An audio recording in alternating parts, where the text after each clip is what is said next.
നമസ്കാരം പ്രിയപ്പെട്ട വിദ്യാർത്ഥിനികളെ. United skills academy നൽകുന്ന ഇംഗ്ലീഷ് കോഴ്സിൻ്റെ അടുത്ത ക്ലാസ്സിലേക്ക് എല്ലാവർക്കും ഹാർദവമായ സ്വാഗതം. പാർട്സ് ഓഫ് സ്പീച്ചാണ് നമ്മൾ ഇതുവരെ പഠിച്ചുകൊണ്ടിരുന്നത്. ഇതിലെ മൂന്നാമത്തെ വിഭാഗമായിട്ടുള്ള വെർബാണ് നമ്മളിന്ന് പഠിക്കുന്നത്. വെർബിനെ കുറിച്ച് ഡീറ്റെയിൽ ആയിട്ട് നമുക്ക് പഠിക്കാനുണ്ട്. ഇതുമായി ബന്ധപ്പെട്ട ഒരുപാട് കാര്യങ്ങൾ നമുക്ക് തുടർ ക്ലാസ്സുകളിൽ പഠിക്കാനുണ്ടായിരിക്കും. ഓരോ ക്ലാസ്സുകളും കൃത്യമായി ശ്രദ്ധിക്കേണ്ടതാണ്.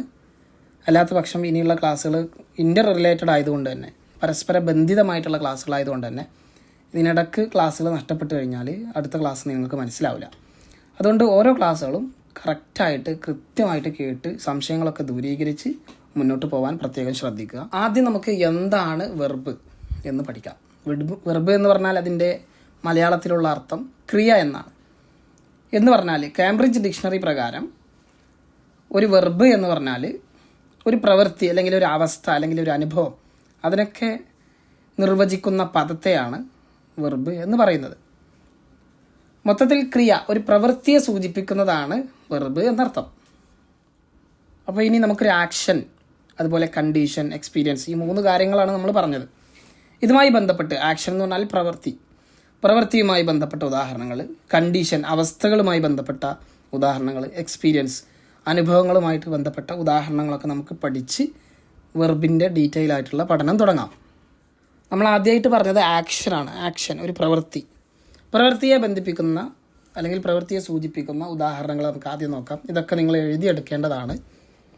വാക്ക്, നടക്കുക, അതുപോലെ റൺ, ഓടുക, ടോക്ക്, സംസാരിക്കുക, സിറ്റ്, ഇരിക്കുക, റീഡ്, വായിക്കുക, റൈറ്റ്, എഴുതുക, അതുപോലെ ജോഗ് എന്ന് പറഞ്ഞാൽ ഓടുക, മുട്ടുക എന്നൊക്കെയാണ് അർത്ഥം. അതുപോലെ കഫ്, ചുമക്കുക, സ്ലീപ്പ്, ഉറങ്ങുക, ജമ്പ്, ചാടുക,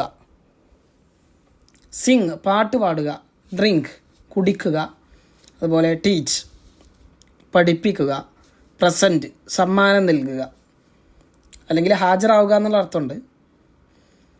ബിൽഡ്, നിർമ്മിക്കുക, ബ്രേക്ക്, പൊളിക്കുക, ടോ എന്ന് പറഞ്ഞാൽ കെട്ടി വലിച്ചു കൊണ്ടുപോകുന്നതിനാണ് പറയാം. അതുപോലെ ടോസ് എന്ന് പറഞ്ഞാൽ മേലോട്ട് എറിയുക അല്ലെങ്കിൽ എറിയുക എന്നൊക്കെ അർത്ഥമുണ്ട്. ഹഗ്, കെട്ടിപ്പിടിക്കുക, ഫൈറ്റ് ചെയ്യുക, സമരം ചെയ്യുക, പോരാടുക എന്നൊക്കെ അർത്ഥം. അപ്പോൾ ഇതൊക്കെ പ്രവൃത്തിയെ സൂചിപ്പിക്കുന്നതാണല്ലോ. അപ്പോൾ പ്രവൃത്തിയെ സൂചിപ്പിക്കുന്നതിനും വെർബ് എന്ന് പറയും എന്ന് മനസ്സിലായി. പിന്നീട് നമ്മൾ പറഞ്ഞത് ആക്ഷന് ശേഷം നമ്മൾ പറഞ്ഞത് എക്സ്പീരിയൻസ് അല്ലെങ്കിൽ ഫീലിങ്സ്, ഇതിനെക്കുറിച്ചാണ്.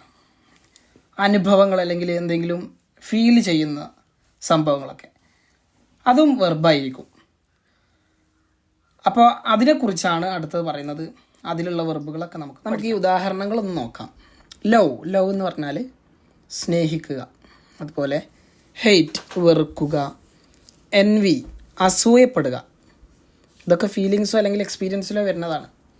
അതുപോലെ ബിലീവ്, ട്രസ്റ്റ്, ഇതെല്ലാം വിശ്വസിക്കുക എന്നാണ് അർത്ഥം. ഫീൽ അതുപോലെ എക്സ്പീരിയൻസ്, അനുഭവിക്കുക എന്നാണ് അർത്ഥം. എൻട്രസ്റ്റ് എന്ന് പറഞ്ഞാൽ വിശ്വസിച്ച് ഏൽപ്പിക്കുക, അതിനാണ് എൻട്രസ്റ്റ് എന്ന് പറയാം. അതുപോലെ കെയർ എന്ന് പറഞ്ഞാൽ പരിചരിക്കുക, സൂക്ഷിക്കുക എന്നൊക്കെ അർത്ഥം. ചെറിഷ് എന്ന് പറഞ്ഞാൽ പരിപോഷിപ്പിക്കുക എന്നർത്ഥം. സെൻസ് എന്ന് പറഞ്ഞാൽ മനസ്സിലാക്കുക, അറിയുക എന്നൊക്കെ അർത്ഥം. അതുപോലെ നോ എന്നുള്ള വാക്കിനർത്ഥം അറിയുക എന്നാണ്. അതുപോലെ റെക്കഗ്നൈസ്, അംഗീകരിക്കുക. പിന്നെയുള്ള അണ്ടർസ്റ്റാൻഡ്, കോംപ്രിഹെൻഡ്, ഇതൊക്കെ മനസ്സിലാക്കുക എന്നാണ് അർത്ഥം. മനസ്സിലാക്കുക. ലൈക്ക്, ഇഷ്ടപ്പെടുക. നീഡ്, ആവശ്യമാവുക. അഡോർ എന്ന് പറഞ്ഞാൽ ആരാധിക്കുക, അതുപോലെ പൂജിക്കുക എന്നുള്ളതിനൊക്കെ പറയും. അതുപോലെ ലോത്ത് എന്ന് പറഞ്ഞാൽ വെറുക്കുക എന്നർത്ഥം. അപ്രീഷിയേറ്റ്, അഭിനന്ദിക്കുക. അപ്പോൾ ഈ പദങ്ങളൊക്കെ ഫീലിങ്സ് അല്ലെങ്കിൽ എക്സ്പീരിയൻസിനുമായി ബന്ധപ്പെട്ട പദങ്ങളാണ്. ഇതൊക്കെ വെർബുകളായിട്ടാണ് വരുന്നത്. ഇനി അടുത്തതായി പറയാൻ പോകുന്ന വേർബ്സിൻ്റെ ഒരു കാറ്റഗറി എന്ന് പറയുന്നത് verbs referring to a state or condition, ഒരു അവസ്ഥയെ സൂചിപ്പിക്കുക, അതിന് പറയുന്ന വെർബുകളാണ്. അത് നമുക്ക് ഉദാഹരണങ്ങളിലൂടെ പറയുന്ന ഉദാഹരണങ്ങൾക്കൊക്കെ സ്വന്തമായിട്ടൊരു അർത്ഥം നമുക്ക് ഇപ്പോൾ പറയുന്നില്ല. നമുക്കത് ഇതൊക്കെ യൂസ് ചെയ്യുന്ന സമയത്ത് പറയാം. Am, is, are, was, were, has, അതുപോലെ have, will be, appear, seem, become, been, being. ഇതിൽ പ്രധാനപ്പെട്ട വാക്കുകളാണ് എല്ലാം. ഓക്സിലറി വെർബ്, അതുപോലെ മോഡൽ വെർബ്സ്, ഇങ്ങനെയൊക്കെയുള്ള വിഭാഗങ്ങളൊക്കെ ഇംഗ്ലീഷിലുണ്ട്. അപ്പോൾ അതിൽപ്പെട്ട പദങ്ങളൊക്കെ ഇതിൽ വരുന്നുണ്ട്. അപ്പോൾ അതൊക്കെ നമുക്ക് ഡീറ്റെയിൽ ആയിട്ട് ആ സമയത്ത് പഠിക്കാം. ഇതിൽ അപ്പിയർ പ്രത്യക്ഷപ്പെടുക, അതുപോലെ സീം തോന്നുക, ബിക്കം ആവുക, ഈ പദങ്ങൾ നിങ്ങൾ പഠിക്കുക. ബാക്കിയുള്ളതൊക്കെ നമുക്ക് പ്രാക്ടീസ് ചെയ്യാനുള്ള വലിയൊരു സെഷൻ വരുന്നുണ്ട്. അപ്പോൾ അത് നോക്കിയാൽ മതി. ഇതൊക്കെ വെർബുകളാണ് എന്ന് പറയാൻ വേണ്ടിയിട്ടാണ് ഇത് പറയുന്നത്. ഇനി അടിസ്ഥാനപരമായിട്ടുള്ള വെർബ്, ഏതൊരു വെർബ് എടുത്താലും ആ വെർബിനെ നമുക്ക് 3ആയിട്ട് തരംതിരിക്കണം. അത് നിർബന്ധമായിട്ടും ഓരോ വിദ്യാർത്ഥിയും പഠിച്ചിരിക്കേണ്ടതാണ്. ഇനിയുള്ള ക്ലാസ്സുകൾ നന്നായി ശ്രദ്ധിക്കുക. ഒരു വെർബ് എടുത്താൽ ആ വെർബിനെ 3 തിരിക്കും. വെർബിനെ നമുക്ക് വി എന്ന് സൂചിപ്പിക്കാം. ഇപ്പോൾ ഒന്നാമത്തെ വെർബിനെ തരംതിരിക്കുമ്പോൾ വെർബ് 1 എന്ന് പറയും. ഒന്നാമത്തെ വെർബിൻ്റെ ആദ്യത്തെ രൂപത്തിന് വെർബ് 1, V1 എന്ന് പറയും. രണ്ടാമത്തതിന് V2 എന്ന് പറയും. മൂന്നാമത്തതിന് V3, verb 3. Verb 1, verb 2, verb 3, അതായത് V1, V2, V3. ഇത് നിങ്ങൾ ഇങ്ങനെ തന്നെ എഴുതി വെക്കുക. അതുപോലെ V1 എന്നതിന് മറ്റൊരു പേരും കൂടെ ഉണ്ട്, പ്രസൻറ്റ് വെർബാണ്. വെർബ് 2, അതായത് V2-ന് പാസ്റ്റ് എന്ന് പറയും. വെർബ് 3 അതിന് പാസ്റ്റ് പാർട്ടിസിപ്പിൾ, അതിനെ ചുരുക്കി നമുക്ക് PP എന്നും പറയാം.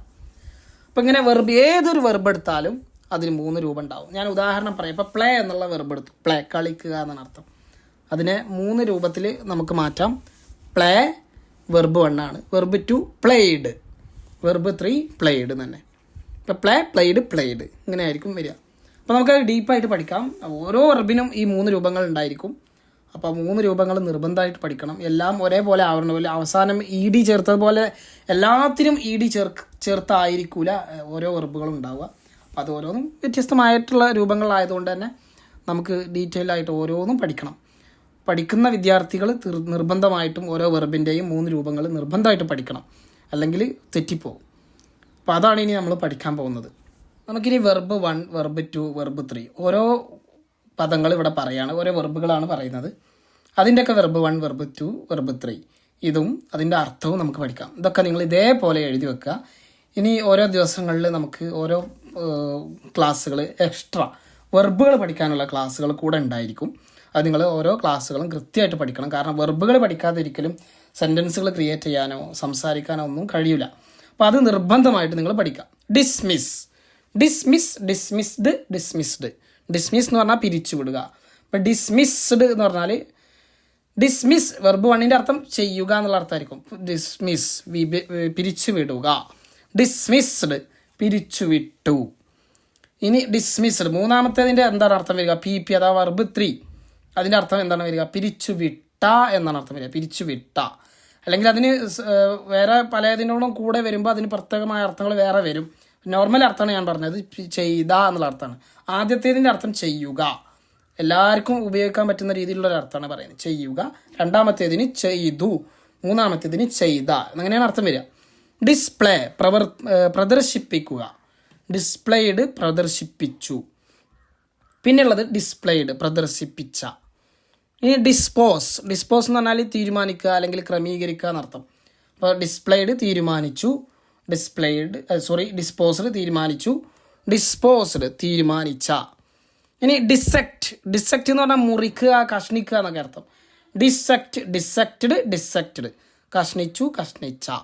ഇനി ഡിസോൾവ് എന്ന് പറഞ്ഞാൽ ദ്രവിപ്പിക്കുക, അതുപോലെ ഉരുക്കുക എന്നൊക്കെ അർത്ഥം.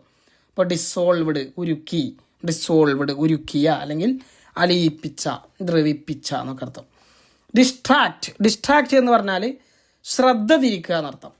ഡിസ്ട്രാക്റ്റഡ് ശ്രദ്ധ തിരിച്ചു, ഡിസ്ട്രാക്റ്റഡ് ശ്രദ്ധ തിരിച്ച.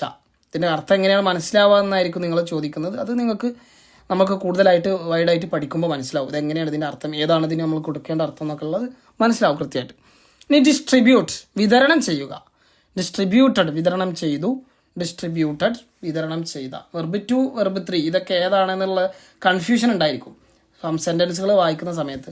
ആ കൺഫ്യൂഷൻ ഒരിക്കലും ഉണ്ടാവില്ല എന്ന് ആദ്യം തന്നെ പറയുകയാണ്. അത് നമുക്ക് ഇത് എവിടെയാണ് ഉപയോഗിക്കുക എന്നുള്ളതൊക്കെ കറക്റ്റായിട്ട് നിങ്ങൾക്ക് പഠിപ്പിച്ച് തന്നിട്ടാണ് ഇത് ക്ലാസ് നമ്മൾ തീർക്കുക. ഓക്കെ. ഡിസ്റ്റേബ് ബുദ്ധിമുട്ടിക്കുക. ഡിസ്റ്റേബ്ഡ് ബുദ്ധിമുട്ടിച്ചു, ഡിസ്റ്റേബ്ഡ് ബുദ്ധിമുട്ടിച്ച. അപ്പോൾ ഇത് കറക്റ്റായിട്ട് എഴുതിയെടുക്കണം. ഡിവൈഡ് എന്ന് പറഞ്ഞാൽ വിഭജിക്കുക. ഡിവൈഡഡ് വിഭജിച്ചു വിഭജിച്ച. ഡിവോഴ്സ് ചെയ്യുക, മൊഴി ചെല്ലുക. ഡിവോഴ്സ്ഡ് മൊഴി ചൊല്ലി, ഡിവോഴ്സ്ഡ് മൊഴി ചൊല്ലിയ. ഡു എന്ന് പറഞ്ഞാൽ ചെയ്യുക എന്നർത്ഥം. ഡിഡ് ചെയ്തു, ഡൺ ചെയ്ത. ഡോക്യുമെൻ്റ് എന്ന് പറഞ്ഞാൽ പ്രമാണം എന്നർത്ഥം. അതിൻ്റെ നൗണായിട്ടുള്ള അർത്ഥമാകുമ്പോൾ പ്രവൃത്തി രൂപത്തിൽ, അതായത് വെർബായിട്ടുള്ള അർത്ഥം വരുമ്പോൾ പ്രമാണം ഉണ്ടാക്കുക അല്ലെങ്കിൽ തെളിയിക്കുക എന്നൊക്കെ അർത്ഥം. ഡോക്യുമെൻറ്റഡ് തെളിയിച്ചു, ഡോക്യുമെൻറ്റഡ് തെളിയിച്ച. അതുപോലെ ഡോഡ്ജ് എന്ന് പറഞ്ഞാൽ വഞ്ചിക്കുക എന്നർത്ഥമുണ്ട്. അതുപോലെ ഡബിൾ മീനിങ് പ്രയോഗം നടത്തുക, ഇരട്ട പ്രയോഗം, ദ്വയാർത്ഥ പ്രയോഗം നടത്തുക എന്നൊക്കെ അർത്ഥമുണ്ട്. അപ്പോൾ ഡോഡ്ജ്ഡ്. ഡൊമസ്റ്റിക്കേറ്റ് എന്ന് പറഞ്ഞാൽ മെരുക്കുക എന്നർത്ഥം. ഡൊമസ്റ്റിക്കേറ്റഡ് മെരുക്കി, ഡൊമസ്റ്റിക്കേറ്റഡ് മെരുക്കിയ. ഡൊണേറ്റ് സംഭാവന ചെയ്യുക, ഡൊണേറ്റഡ് സംഭാവന ചെയ്തു, ഡൊണേറ്റഡ് സംഭാവന ചെയ്ത. ഡൗട്ട് സംശയിക്കുക, ഡൗട്ടഡ് സംശയിച്ചു, ഡൗട്ടഡ് സംശയിച്ച. ഇനി ഇവിടെ ഞാനൊരു കുറച്ച് വെർബുകൾ കൊടുത്തിട്ടുണ്ട്. ഇത് നിങ്ങൾ തന്നെ സ്വന്തമായിട്ടൊന്ന് കണ്ടെത്തുക. Drafted, drag, dragged, drained, draw, drone, dream അല്ലെങ്കിൽ ഡ്രീംഡ്, ഡ്രംറ്റ്. ഡ്രീം എന്നുള്ളതാണ് വെർബ് 1 കേട്ടോ. ബാക്കിയുള്ളത് വെർബ് 2, വെർബ് 3 ആണ്. രണ്ടും പറയും. Dressed, drink, drunk, dripped. ഈ പദങ്ങളൊക്കെ നിങ്ങളൊന്ന് സ്വന്തമായിട്ട് കണ്ടെത്തുക. ഓളം ഡിക്ഷണറി ഉപയോഗിച്ചാൽ മതി. Okay, thank U.